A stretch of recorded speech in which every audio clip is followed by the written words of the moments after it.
last one, 11th is, blessed are you when others revile you and persecute you and utter all kind of evil against you falsely on my account.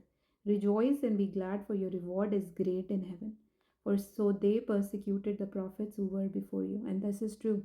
You know, God sent the prophets to send his message and discipline the world so that people can have a good life on this earth by following the rules that God originally designed, not to control the humans being, but to bring harmony in the world for the good of the human beings.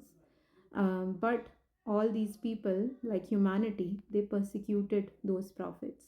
They even persecuted Jesus Christ. They even persecuted all the apostles and many other early Christians, right? And they're still doing it, in countries like, I just don't know even want to name it, but you know what I'm talking about.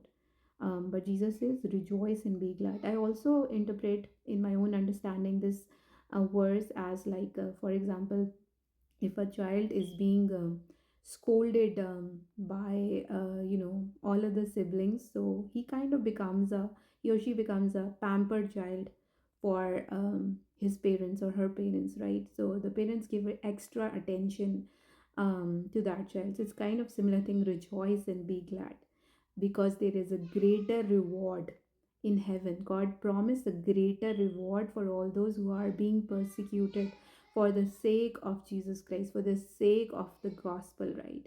And it says that you are blessed when people say all kind of evil things. If you are someone who have faced persecution, who have been discriminated because of your faith, or because of your belief in Christ, if you have been discriminated because people call you are religious, or you are just weird, and you are just so you are different, and they just do not want to hang out with you. You have been a loner in your life because you do not want to do the things which the world dictates, because when you taste Jesus, honestly, you don't want to taste all of those things, and it's not something that you have to try. It just automatically goes out of your system.